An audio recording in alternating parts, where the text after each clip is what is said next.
What's going on, everybody? RJ Ochoa here from SB Nation's bloggingtheboys.com. Hope all is well over you. We hope you're happy, safe, healthy, and welcome to our BTB live episode for Tuesday, July 26, 2022. Now that football season is here, we're revamping the way we cover the Cowboys here at Blogging the Boys. We're going to have a live show for you every single weekday covering all the latest news and headlines in the world of America's team. As mentioned, today is Tuesday, July 26. We started this up yesterday on Monday, and like I said, it's every single weekday. You and I will be hanging out here on the Blogging the Boys YouTube channel, so please do subscribe. The Dallas Cowboys just had their annual Dallas Cowboys training camp opening press conference, what is often referred to as the State of the Cowboys address. This is typically, there are two press conferences when it comes to the Dallas Cowboys where we can learn a lot more information as opposed to other press conferences. We've got this one that we're going to talk about and react to thoroughly here over the next however long, and then you've got the pre-draft press conference. Generally, we can learn a lot about how the Cowboys are viewing the draft. Obviously, they were pretty committal towards Tyler Smith during this last draft press conference, pre-draft press conference that is, and so obviously we saw how all of that unfolded. But the State of the Cowboys press conference that typically happens out on the tennis courts in Oxnard, California, gives us kind of a 30,000-foot perspective on how the Cowboys are viewing their team, the one that is about to begin training camp in totality and get ready for the upcoming season. So a lot of things to get to. A big point of discussion from Jerry Jones, just making sure we don't miss anything happening here throughout the NFL. But Jerry Jones really held the mic, held the stage for a majority of this. Mike McCarthy got a few things in, and so did Stephen Jones. But let's go ahead and start. We're going to go through chronological order as best that we can. As you know, Jerry loves to talk, and so there was a lot to get to. These are kind of the main bullet points that we need to sink our teeth into. So first up, Jerry Jones came out addressing just about every criticism that the Dallas Cowboys have faced this offseason. It's no secret, if you watch or enjoy our content, we have this YouTube channel and the Blogging the Boys podcast network where we have two different shows that come out every single day in addition to our daily update, by the way. There have been a lot of people, right, who have said the Cowboys have made some suspect decisions over the last few months, that it was questionable to trade away Amari Cooper, to release Lyle Collins, to not necessarily make sure they could lock things down with Randy Gregory in free agency, to let other players walk in free agency. I know I've been critical of letting Connor Williams walk in free agency. I know that there's a lot of you who don't agree with that, but still, the point is the Cowboys have done some questionable things, and my vibe, my perception that I got from this press conference was that Jerry Jones has seen it all. He has read every article. He has listened to every podcast. He has watched every video. Jerry, if you're watching now, what's going on? Hope the press conference went how you wanted it to. Sadiqa Charles says, RJ, how are you? I'm doing well, Sadiqa. Thanks for hanging out with us here today on Tuesday. My vibe, like I said, was that Jerry has heard all of this and that Jerry is upset by it, right? We know that Jerry Jones doesn't want anybody to be critical of the Cowboys. And like, I don't think there's an NFL owner who wants that. I think all NFL owners and people associated with their teams want nothing but positive things said about them and positive discussions. That is just common sense. That is human nature. And so the impression I got was that Jerry has seen all of this and is sick of it. He does not want anybody to be saying anything else. He's sick of the little jokes about Catboy with his son Steven, about how the Cowboys don't care about winning. If you watched this, and if you're watching, me, please, watch our video, but go back and watch. It really felt like Jerry had a list. I mean, like a list of trying to diffuse all of the narratives and ideas and sort of headlines that have kind of been derived rather from the last few months. And like he was trying his best to extinguish them all. And I don't think that he did a very good job of it. But he definitely tried, to say the least. It was almost as if Jerry has been aware of or been a part of every conversation that has happened about his team over the offseason in whatever publication it is that you consume, and that he was just trying to end it all. He clearly wants nothing but positive vibes, which I can respect in one sense, and we'll get to that in a little bit. But it was very, very weird. It was almost off-putting. But moving on, Jerry Jones said that he believes Mike McCarthy is the head coach of the Cowboys because he believes Mike can win the Super Bowl. Now, this one, you can place everything on Jerry Jones, to be fair, by the way.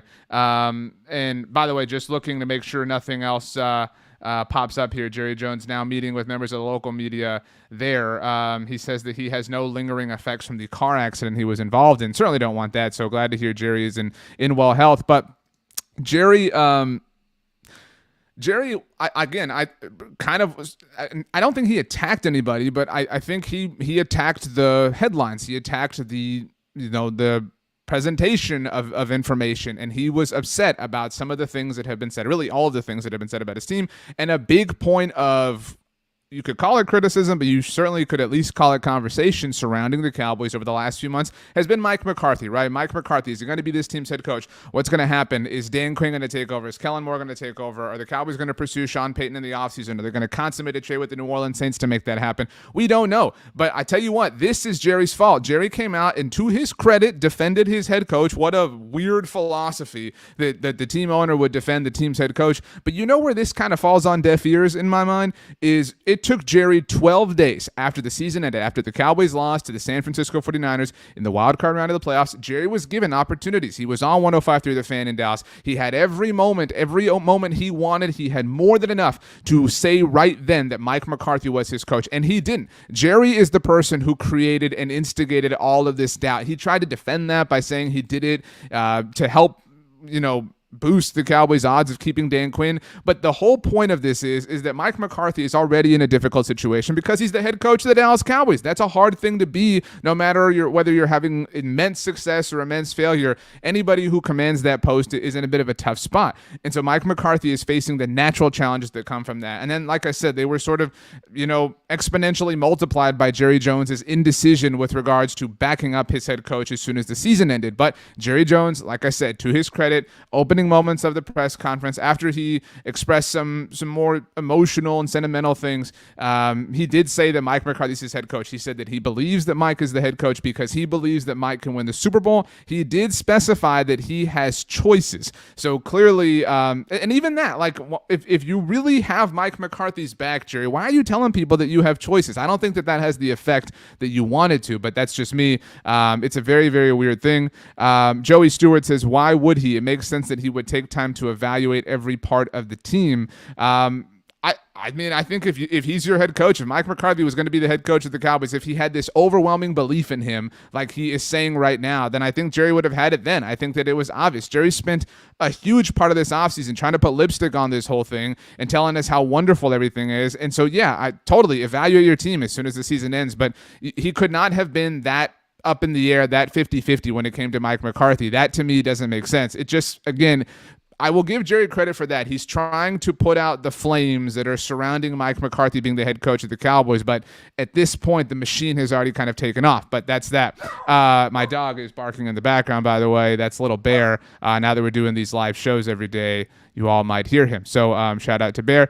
Keith, thank you for joining us. Says, doesn't Jerry do this every year in one form or another? Not just about the head coach. Jerry is Jerry. I totally agree. There are some more Jerryisms that were said throughout this press conference that we're going to get to, but that's the thing. Mike McCarthy even joked. I mean, he said, yeah, this is Jerry's press conference. I don't know why I'm up here, whatever. I saw Skywalker Steele, who does a great job with ADC Sports Dallas, another fantastic YouTube channel, certainly worth checking out. Go watch Skywalker. He does an amazing job. He had a great point how Mike McCarthy should just have his own press conference, because it was really just Steven and Mike and Scott Golnick sitting up there with Jerry kind of, commanding the whole show. So it just kind of is what it is. But moving on to the team, the roster, etc., because again, there are a lot of questions about the Cowboys. Jerry Jones said every free agency decision that the Cowboys made this offseason was about availability. Now, I'll be the first to admit that looks really good right now. That idea sounds really great. Randy Gregory's on the PUP list for the Denver Broncos. Lyle Collins is on the NFI list or the PUP list, the inactive list for the Cincinnati Bengals. So right now, the Dallas Cowboys, they're taking their victory lap. Told y'all got mad when we didn't bring them back. We cut Lyle Collins. We didn't get a deal done with Randy Gregory. You guys said that we messed up, that we're stupid. Well, guess what? No, you're stupid, because those guys are unavailable. The Cowboys are harping on this right now to prove their point, because they are literally correct. Right now, Randy Gregory and Lyle Collins are unavailable for their respective teams. They traded away Amari Cooper, who had some issues with availability, not just in a literal sense, but in showing up and being there in high-profile moments. Again, we don't have to relitigate that situation either, but they're going to harp on this. They're going to bang this drum because right now they are literally correct. But again, where this doesn't make sense is that the Cowboys wanted to get a deal done with Randy Gregory. You cannot sit here and tell us that, oh man, we wanted nothing to do with these players because because we wanted players who were available. It's true. It's true that Randy Gregory wasn't available, right? We know that. We've talked about that forever, his whole career up until last year, right? And to his credit, Randy Gregory was amazing this past season. He parlayed that into a big deal with the Denver Broncos. But you cannot tell us, you cannot treat us like we're stupid and say that you did not want to get this deal done because he did not have the availability that you seek. The Cowboys wanted to get a deal done with Randy Gregory. They were right there all the way up to the 11th hour, through the 11th hour. Almost, I hate that expression, up to the 12th hour. And because of the specific language in the contract, it fell apart. But this idea, again, that they were too good for these players because of availability is silly and is just hindsight ideas to try to validate their decision that obviously happened a few months ago. Eileen Peppers, thank you, Eileen, for hanging out, says, hey, RJ, I personally thought it was ridiculous that he had to answer that question about coaching at the end of the season. The media and you included attack and put down the Cowboys brass. Eileen, I appreciate your comment, and I don't ever want to attack, but I will certainly call out things that I think are unfair. It's tough, right? I think to a degree you're totally right that, it's questionable to even ask, is your head coach coming back? The head coach that won 12 games for you in a division title, are you going to bring him back? But it's the Cowboys, right? Like, that's kind of the nature of the beast. And Jerry Jones, while you could argue the question is unfair that he was given on 105 to the Fan at the time, he did not. If Jerry were truly concerned about his coach and the security involved with Mike McCarthy, he would have said, why are you even asking me this question? What are you talking about? He just had 12 wins, but he chose not to do that. And then what's more is a few weeks later, he came out and said, I purposefully left Mike McCarthy swirling in the wind to help try and keep Dan Quinn around. So, yeah, I think you have a point that the question was unfair, but Jerry certainly did not do anything that he could to put out those flames either. It is what it is. Eileen also adds, why is it wrong? Because he's defending his decisions. Everyone always thinks they can read the coaches and players' minds.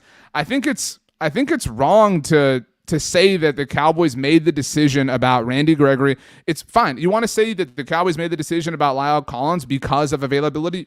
Totally. I mean, that nobody's going to argue that. In fact, when they cut him, it was difficult. I mean, it was difficult to sell that they made a completely stupid decision by cutting Lyle Collins. There's no question that Lyle's an amazing player, but he missed the entire season 2 years ago, right? That availability argument holds up a lot of water. But where it sounds hypocritical when it comes to Randy Gregory is because they wanted to keep him. They're trying to have this thing both ways. They're trying to talk out of both sides of their mouth to make sure that they're right no matter what. They have made some correct decisions, but this one, to act like this was the decision they wanted to make all along, is where I have a little bit of a difficulty personally. But that's it. Let's move on. We have a lot of other things to get to. Mike McCarthy noted that Micah Parsons definitely put himself in a position to take a big second-year jump. This falls in line with the best shape of my life season stuff that you kind of see around this time of year every year. And that's awesome. This is great. I mean, everything that we've seen from Micah Parsons has been awesome. I think he's obviously one of the biggest reasons that we should all be excited about this team. And while these are just words, technically, it's fair to trust anything associated with Micah Parsons right now because he is truly one of the best, if not the best, defensive players in the NFL. All right, so let's go back now to Jerry Jones. And again, these are chronological order, the order that they were said throughout the press conference to try to make it easy because I know some of you might go back and rewatch the press conference on your own time. But Jerry Jones says he knew the Cowboys would have to make decisions on their roster this year before last year even began. Now, I don't want to sit here and just be critical of the Cowboys, but this was a rough press conference. I know it's the first, kind of thing of the season, and I want to have the back to school, kind of vibes and mood going and be pumped about this. But some of these things are difficult to compartmamentalize and difficult to digest. So Jerry's saying, we knew that we had to make a decision. Let's see here. Okay, no, we're just making sure nothing's happening in the world of Twitter at the moment. But Jerry's saying, you know what? We saw this coming down the bend. We knew we were going to have to make decisions when it came to these plays. If you knew that was going to be the case a year ago, and the decisions that I'm at least talking about have to do with Randy Gregory, right? A year ago, a lot of people were saying, why don't you re-sign Randy Gregory? Take care of this now. Connor Williams, you could have re-signed him, and I get it, fine. Maybe you, whoever you are watching, don't believe that he was worth it, fine. Or Dalton Schultz. If the Cowboys had tried to get a deal done with Dalton Schultz a year ago, there's no way they come anywhere close, or he comes anywhere close to the $14 million that the kind of going rate is right now for the type of tight end that Dalton Schultz has proven himself to be. But there wasn't that level of forward thinking involved. There hasn't been that level of forward thinking involved when it's come to other contracts like, Dak Prescott, DeMarcus Lawrence. And so to say, we knew this was coming last year, so, it's not a surprise to us. If you knew it, why didn't you do anything about it? So that would be the question I would have in response to that. This next line, as you can imagine, received a few different comments. Jerry Jones said he believes the Cowboys are in better shape to make a run at things this year than they were at this time last year. Now, I kind of think this is true in some senses, because a year ago at this time, I know I and a lot of people did not believe in the Cowboys defense, right? Like that's clearly where our opinions have changed the most, and in the most dramatic and drastic ways, because right now the Cowboys defense is viewed as a strength, is viewed as a point of stability, is viewed as a reason that they can win games. We saw the Cowboys defense win games for them last season. And so that is totally true. This time last year, we did not have the level of faith or confidence that we currently do in players like Micah Parsons and players like Trayvon Diggs, players like Jaron Kearse. A year ago, there were a lot of Cowboys fans who didn't know who Jaron Kearse was. A year ago, Leighton Vander Esch hadn't been healthy for an entire season in several years, right? There are a lot of positive things that have happened to that side of the ball that were not the case at this time last year. Where we have questions right now is really on the other side of the ball. Can the offense do it? Can you handle life without Amari Cooper? What about having a rookie at left guard? What about not having Lyle Collins? Even though the durability and availability thing is a thing, can Terrence still be that guy for you again for an entire season in his third year? Yes, he did take a big step last year. All of our questions really exist on the offensive side of the ball. I think when it comes to defense, the only real questions are about depth. What are you going to do at linebacker? What happen if Leighton Vander Esch does get hurt? What's going to happen when you're playing Micah Parsons along the edge, when you're floating him around? What's going to happen, at the other defensive end spot opposite of DeMarcus Lawrence? It's just depth issues. But I kind of get where Jerry's going here. And I don't totally disagree with it, but it is one of those silly things that people kind of look at, point, and laugh. So it is what it is. But Stephen Jones mentioned that the Cowboys have young players that they need to step up this season here in 2022. Obviously, again, the Cowboys moved on from several different players, as mentioned. He specifically mentioned, I thought this was very interesting. He talked about obviously Tyler Smith, their first-round pick. How can he not at this point in time? He talked about Dorrance Armstrong. Obviously, again, Randy Gregory gone, so Dorrance has got to show up at this point in time. He talked about CeeDee Lamb, which makes sense. CeeDee definitely has to take a step and become, an elite star wide receiver, and we all certainly believe he's capable of it. But the interesting names that I thought were that he mentioned when he was talking about that they have young players that need to step up, he mentioned Josh Ball and Matt Waletzko. Josh Ball is who the Cowboys took in the 4th round last year. Matt Waletzko, their 5th round pick, one of their 5th round picks this year. Those are the prime, the kind of only candidates to be the swing tackle for the Cowboys here in 2022. And so, yeah, you need them to step up. I'm not going to disagree with that, obviously, but they must see something that they really like, that they really believe in. They have not made it a point to address the swing tackle position really, at any turn except for drafting Matt Waletzko. And so they must really feel like Josh Ball is ready for that. But I thought it was very interesting that those were the players that Stephen Jones noted specifically in talking about having to step up as far as being the young ones. Stephen said, and this, again, got a lot of like, haha, what are you doing, blah, blah, blah, that the Cowboys will continue to look for ways to improve their roster and to make this team better. This happened after our live show on Monday, but on Monday afternoon, the Dallas Morning News reported that the Cowboys currently have no plans to sign veteran linebacker Anthony Barr, who is obviously a free agent. There's been a lot of chatter about Anthony Barr. He was written about in the Athletics piece that John Machota and Bob Sturm wrote about back and forth with one another. On our podcast, one of our podcasts at Blogging the Boys, our First and 10 show on Monday had Michael Gelkin, also the Dallas Morning News, on this week, actually yesterday. He mentioned Anthony Barr. So there's a lot of chatter about Anthony Barr, but the discussion or the disagreement seems to stem from a monetary standpoint, a financial standpoint, the finances involved. And so maybe Anthony Barr joins the team mid-training camp. Maybe things finally work out for that. We saw Malik Hooker join this team during training camp last year, so it's not impossible. I would expect that some sort of free agent joins the Cowboys over the next few weeks while they're in Oxnard. That's just kind of the way this goes. It is a battle of attrition. But Stephen kind of had the company line that roster acquisition is a 24/7, 365 proposition. Moving on. This is, there's not a lot to this, obviously, but it is a matter, obviously a very serious matter, but it does, have football implications. Not that football is in any way the most important thing here, but Jerry Jones was asked about second-year cornerback Kelvin Joseph, the Cowboys' second-round pick from a year ago, who was cleared by Dallas police as far as his involvement in the situation that was encircling him over this offseason. Jerry Jones said that the Cowboys have not received clarity from the NFL regarding Kelvin Joseph's situation, whether any sort of punishment or suspension or whatever the case may be is going to come down their way over the next whoever knows how long. Obviously, the NFL has some other matters to tend to, but we all know how the NFL can be there when it comes to being delayed, being inconsistent, whatever. But for what it's worth, that's what Jerry had to say. Moving on, a few more things that Jerry said.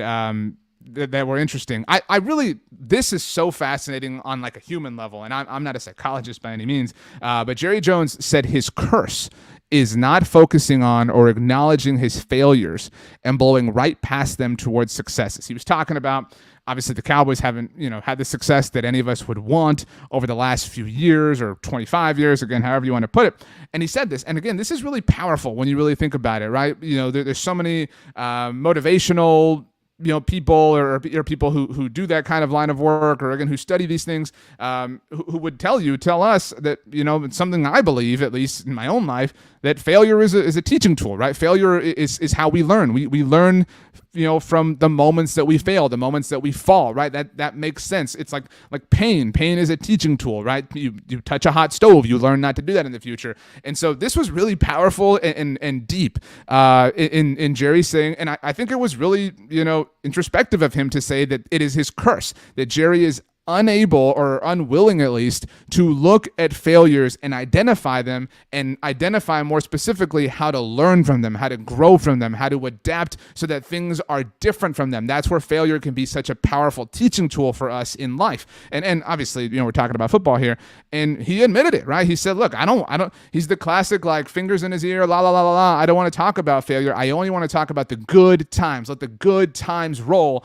And I think that we've seen that, right? We've seen that play itself out when it comes to our favorite team here over and over and over and over again. The Cowboys do not learn the hard lessons because they involve failure, and they do learn the successful lessons, and so they just kind of lean on those. They just do the things that kind of led to the good times. They associate those things with good results. And so I thought this was really powerful, but really telling, honestly, that Jerry would admit this, but that he believes this, and that he lives his life, at least his football life, this way. It was very interesting, nonetheless. But so Jerry Jones admitting that he does not acknowledge failure. So let's move on here. Jerry Jones said, if the Cowboys could have made their team better by spending every salary cap dollar, that they would have done it. He said that he has done this before.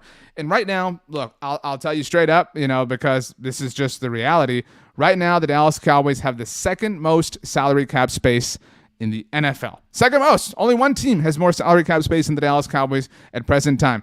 And you know who would fit under the Dallas Cowboys' current salary cap? I don't know, Amari Cooper. Now, maybe you think that Amari is not worth it. Maybe you think he wasn't available. We already had those discussions and those conversations. But Amari Cooper would fit right now. The Dallas Cowboys, could survive having him on their books right now, but they have chosen not to do so for their own particular reasons. But this argument does not make sense. Again, we know the Cowboys were willing to offer Randy Gregory a big-time contract. We went through that, right? We know the Cowboys, according to The Athletic, which was according to Von Miller himself, offered Von Miller that same contract that they offered to Randy Gregory. So the Cowboys, and this is where we just kind of follow the paper trail of facts and reported data, the Cowboys identified that they needed to spend that money along the edge rusher position, whether it was with Randy Gregory or Von Miller, had Von accepted that contract offer, which was ridiculous, but still.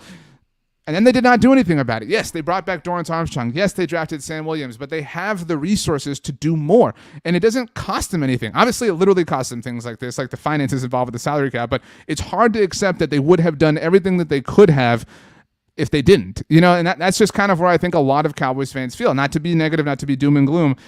Johnny Mingo says, I like the team we have right now. I'm happy that you do, Johnny. But and this team might win the NFC East. But of all, something I've said all offseason long is that every team in the division contributed to closing the gap from the Cowboys from the Cowboys towards the entire NFC East. I mean, every single team had a hand in that, just because the Cowboys roster is weaker right now. There's no question about it. There are a lot of points of potential on the Cowboys roster, and they're kind of banking on that. They're kind of banking on certain players staying healthy, certain players being available, certain players taking that next step. But what if those things don't happen? This is the NFL. Something that isn't mentioned. I talked about how Michael Gelkin was on First and 10 on our podcast network on Monday. He brought this up.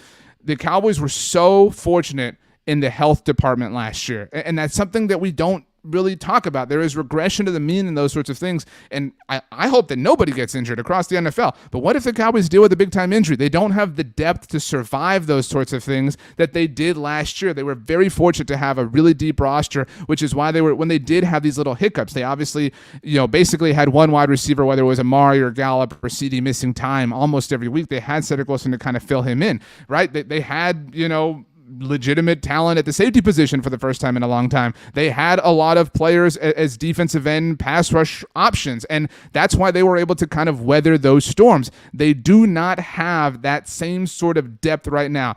If everything goes according to plan, if all 22 starters remain healthy for the Dallas Cowboys, hell yeah, sign me up. This is one of the best teams in the NFL, right? If they all reach their potential. But what if it doesn't? It's extremely likely that something goes wrong, that they experience some sort of speed bump. And that's, it's not hard to play that kind of domino effect game and wonder how they react to that. What if Leighton Vander Esch misses time, right? Again, he played all 17 games last season, but he played 19 games the 2 years before that combined. So let's just live in that hypothetical. Say Leighton Vander Esch has to miss time. Okay, so now we're dealing with that. We're reacting to that. Well, what do you do with Micah Parsons? Because what makes Micah special is that he can float around. He can rush the passer, right? So Micah's rushing the passer, but I don't have Leighton Vander Esch anymore. What am I doing? I'm counting on Jabril Cox, who's coming back from injury too. You see what I'm saying? Like everything that the Cowboys are doing is sort of built on the premise that the best possible solution is happening across the board, and that is possible. That can all happen. That exists in the world of infinite possibilities. However, the likelihood of that is extremely low, which is what makes the bed that they've chosen to lie in a little bit difficult. And they had the option, they had the ability to acquire depth, to land more depth, to sign more depth, and they didn't. So that's why Jerry Jones saying we would have done everything we could have if we felt that it was necessary. That's just a little bit hard to swallow. I don't think it makes them the worst team in the NFL. I don't think it makes them trash or anything like that. But it isn't this true, factual, undeniable statement the way Jerry was making it seem. But those are just my 2 cents.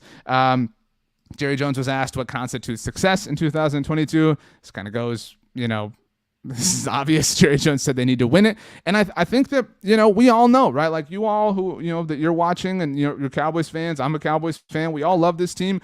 We are all aware of the MO surrounding this team. I'm sure whoever you are, you have friends or family that make fun of you, that mock you for rooting for this team. Of course, same old Cowboys. They send you the memes, they send you the jokes, and it's frustrating. It's difficult. It's maddening because a lot of it is true. It's difficult to diffuse a lot of the jokes that surround this team because they kind of live the joke out themselves, year in and year out. And so Jerry Jones saying, I need to win it. It's true. It's put up or shut up time, Jerry. This has to happen one way or the other. You have to win it. And I think that there's a lot of people out there who I personally don't believe that there is a single Dallas Cowboys fan out there who is so mad at the team and how they performed and how they didn't get it done last season that they're not going to watch, right? I'm sure people like that too. I'm not watching. I'm not giving them a dime. I'm not buying any more gear. I'm not doing this. I'm not that. They're the first person who's going to hit you up to come hang out at your house to watch the Week 1 Sunday night game against the Bucs, right? We all know that. So I think everyone is still going to do it. It's still going to be a part of our lives. We're all still going to talk about it. We're all still going to hang out and enjoy it together as one big Dallas Cowboys family. But I do think that we there's a scar. I think there is a scar, that exists as a result from last season, and that's the only way to fix that. The only way to kind of make amends for that is to win. And I think that's the one thing Jerry said that I completely, totally, 100% identify with and agree with, obviously, is that the only way to put an end to all this is to win it, is to prove that you were right. And if you do it, if you prove that you were right, that you made these decisions and that you signed this player, didn't sign this player, whatever, dunk on us. Tell us how stupid we were, how wrong we were, and how right you were. I would love nothing more for that to happen. But there's just so much data that supports the things that they are not doing and that doesn't support the things that they are doing, which is why the only way to prove yourself right is, again, to literally prove yourself right. Last thing, actually second to last thing, Jerry Jones was asked about the Ring of Honor. He talked about the number of Dallas Cowboys players that are worthy of the Ring of Honor, which is true. And he said that he does not have a time or who for the Ring of Honor today. Keep in mind that as of a year ago, the Dallas Cowboys every single day are excluding a Pro Football Hall of Famer from their Ring of Honor. Now, you and I, whoever you are, we might disagree with the construction of the Dallas Cowboys roster. We might disagree with their decisions in free agency. We might disagree with the draft picks that they made. We might disagree in a lot of different things in saying, you know what, I think this is good. You don't think this is good. I think this is bad. You don't think this is bad, whatever.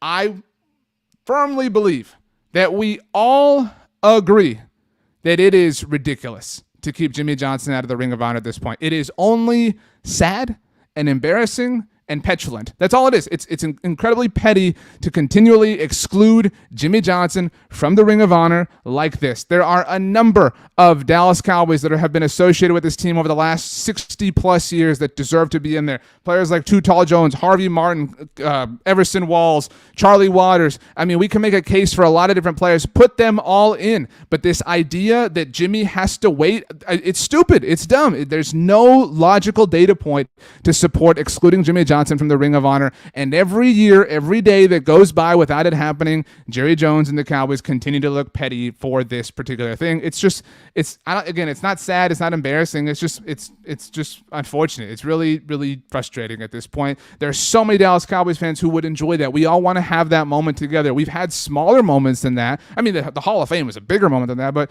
the moment of Troy looking down at the monitor when Jimmy was announced in the Fox halftime show 2 years ago, I mean, things like that. But we deserve that moment. Jimmy deserves that moment. Put him in the Ring of Honor. Give him his due. Jimmy Johnson deserves to be in the Dallas Cowboys Ring of Honor. Not just yesterday. Give it to him 50, whatever years ago. It is, it's lame. Eileen says, so all NFL teams have a Ring of Honor. I'm curious and agree.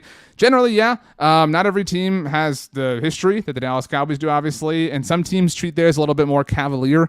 As an example, the Arizona Cardinals have Carson Palmer in the Ring of Honor. I've always thought that's interesting. As a different example, the Tampa Bay Buccaneers, we all know that Bruce Arians retired this offseason. They announced that they would be putting him in their Ring of Honor this season. So again, teams treat their Ring of Honors a little bit differently. Obviously, the Dallas Cowboys have one of the most extensive and storied histories of all franchises in the NFL.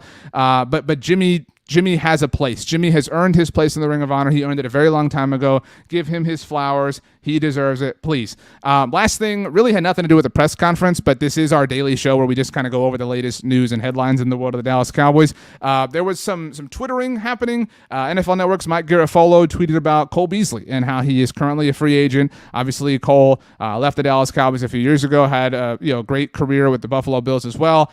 We'll just say has been in the news a lot over the last few years. And so Mike Garafolo tweeted about him. Cole Beasley had a quote tweet that was just kind of funny. Roy White, who does a podcast for us at Blogging the Boys, it comes out on Thursdays. It's called Riled Up.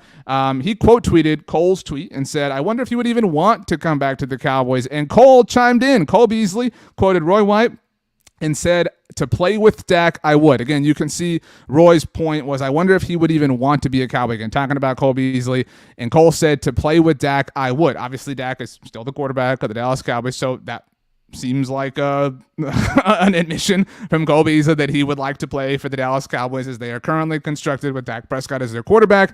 Wide receiver is a point of need. I think if you look at the Cowboys roster right now, they need help at swing tackle. I think they could certainly use a veteran linebacker for some depth. I think they could, you can make arguments for different positions, but they definitely need a veteran wide receiver. We don't know how long Michael Gallup's going to be out. I expected that to come out through the training camp press conference, but we didn't get that information.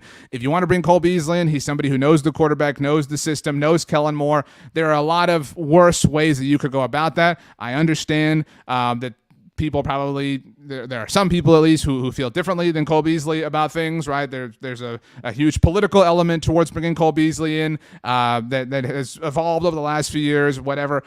When it comes to football, Cole Beasley could really help this team. But I get that there are other circumstances and variables involved as well. Like I said, this is a daily show. We're going to be doing this every single weekday at some point in the afternoon, kind of between the 1 and 3 o'clock window Central Time, to discuss the latest news, notes, and headlines when it comes to the Dallas Cowboys. We'll do it live like we did today, but you can always catch the rewatch if you're not available to join the live show. But we will be here every single weekday to talk about the thing that we all know and love, and that's the Dallas Cowboys. My name is RJ Ochoa. You can follow me on Twitter or Instagram at RJ Ochoa, on TikTok at rj.ochoa. You can always email me, rj.ochoa@sbnation.com, if that is more your speed. And if you'd like to leave a comment here, we can get to those as well.